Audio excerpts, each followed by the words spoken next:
Hi, welcome. This video is sponsored by BuyMode mobile app for best purchase.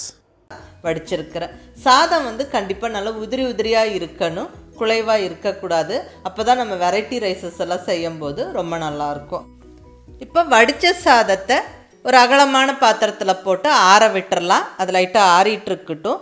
அதுக்குள்ளே நம்ம lemon ரைஸுக்கு தாளிச்சிடலாம். இப்போ இங்கே ஸ்டவ்வில் கடாய் வச்சாச்சு. கடாய் சூடானதுக்கப்புறம் 2 டேபிள் ஸ்பூனுக்கு ஆயில் சேர்த்துக்கிறேன். நல்லெண்ணெய் சேர்த்துக்கிட்டால் ரொம்ப நல்லது. இப்போ இதில் 1 டீஸ்பூன் கடுகு, 1 டீஸ்பூன் உளுந்தம்பருப்பு சேர்த்து நல்லா பொரிய விடலாம். கடுகு பொரிஞ்சதுக்கப்புறம் கடலைப்பருப்பு சேர்த்துக்கிறேன். அதுவும் 1 டீஸ்பூன் அளவுக்கு சேர்த்துருக்கிறேன். இப்போ 4 வரமிளகாய், கூடவே நல்ல ஃப்ரெஷ்ஷான கருவேப்பிலை 1 கொத்து சேர்த்தாச்சுங்க. அடுத்தது இஞ்சி சேர்த்துக்கணும். இங்கே நான் எடுத்துருக்கிறது மா இஞ்சி, மாங்காய் ஃப்ளேவர் இருக்கிற மா இஞ்சி.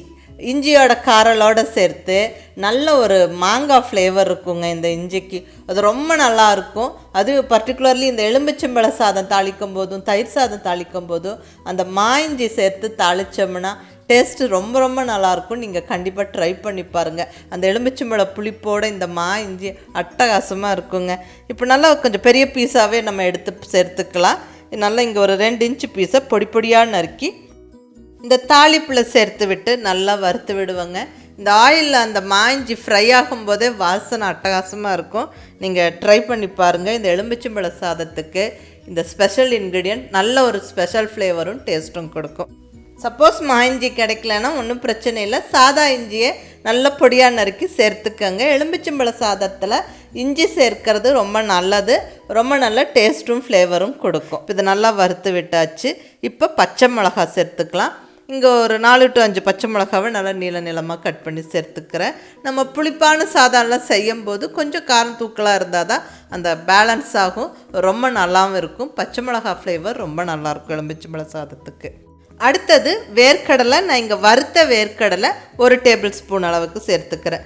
கூடவே ஒரு 10-15 முந்திரி பருப்பு. இந்த வேர்க்கடலை முந்திரி பருப்பெல்லாம் இந்த எலும்பிச்சம்பழ சாதத்துக்கு நல்ல ஒரு க்ரன்ச்சி டேஸ்ட்டு கொடுக்கும். வாயில் கடிப்படும் போது ரொம்ப ரொம்ப நல்லாயிருக்கும். குழந்தைங்க விரும்பி சாப்பிடுவாங்க.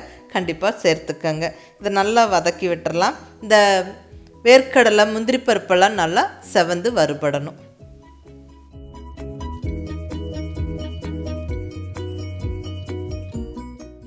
பாருங்கள், இந்த முந்திரி பருப்பெல்லாம் நல்லா செவந்து வறுபட்டுருச்சு.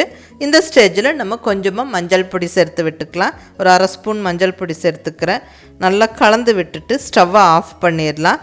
இப்போ இந்த ஸ்டேஜில் எலுமிச்சம்பழ ஜூஸ் சேர்த்துக்கலாம். இப்போ எடுத்திருக்கிற சாதத்தோட குவான்டிட்டிக்கு 2 எலும்பிச்சம்பழம் சேர்க்கும் போது தான் புளிப்பு சரியாக இருக்கும். இங்கே 2 சின்ன சைஸ் எலும்பிச்சம்பழம் நான் எடுத்துருக்கிறேன். இதே சப்போஸ் பெரிய சைஸ்னால் நீங்கள் 1 அல்லது 1.5 எலும்பிச்சம்பழ சாறு சேர்த்துக்கோங்க. உங்களுடைய டேஸ்ட்டுக்கு தகுந்த மாதிரி புளிப்பை அட்ஜஸ்ட் பண்ணிக்கோங்க. நான் இங்கே நல்லா 2 எலும்பிச்சம்பழம் பிழிஞ்சு விட்டுறேன். கொட்டை இல்லாமல் நம்ம எடுத்துக்கணும் எலும்பிச்சம்பழ சாறு. சப்போஸ் ஒரு சில கொட்டை இருந்துட்டாலும் கசப்பாயிரும் சாதம். எலுமிச்சை சாறு சேர்த்து நல்லா கலந்து விட்டாச்சு. இப்போ அடுத்தது இது சாதத்தில் கலந்துடலாம். அதுக்கு முன்னாடி சாதத்துக்கு தேவையான உப்பு சேர்த்து விட்டுடலாம். தேவையான அளவு உப்பு சேர்த்து நல்லா கலந்து விட்டுறலாங்க. இப்போ நம்ம ரெடி பண்ணி வச்சுருக்கிற இந்த எலுமிச்சம்பழ சாதத்துக்கான தாளிப்பை சேர்த்து விட்டு நல்லா ஈவனாக கலந்து விட்டுற வேண்டியதுதான்.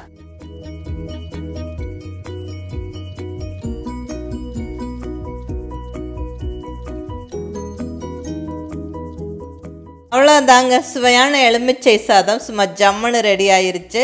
ரொம்ப ஒரு quick and easy simple recipe இது. டக்குன்னு செஞ்சிடலாம். கண்டிப்பாக எல்லாருக்கும் ரொம்ப பிடிக்கும். அதுவும் இங்கே இந்த ஸ்பெஷல் இன்க்ரீடியண்ட்டான நல்ல மா இஞ்சி சேர்த்து வதக்கி செஞ்சதால் ரொம்ப ரொம்ப நல்லா டேஸ்ட்டாக இருக்கும், ரொம்ப ஃப்ளேவர்ஃபுல்லாக இருக்கும். மிஸ் பண்ணாமல் நீங்களும் மா இஞ்சி சேர்த்து ட்ரை பண்ணி பாருங்கள். இந்த அருமையான எலுமிச்சம்பழ சாதத்துக்கு சைட் டிஷ்ஷாக நல்ல டேஸ்டியான உருளைக்கிழங்கு வறுவல் செஞ்சுருக்கேங்க. இது நல்ல ஃப்ரெஷ்ஷாக மசாலா வறுத்து பொடிச்சு செஞ்ச பொட்டேட்டோ ஃப்ரை செம்ம டேஸ்ட்டாக இருக்குங்க. எலுமிச்சை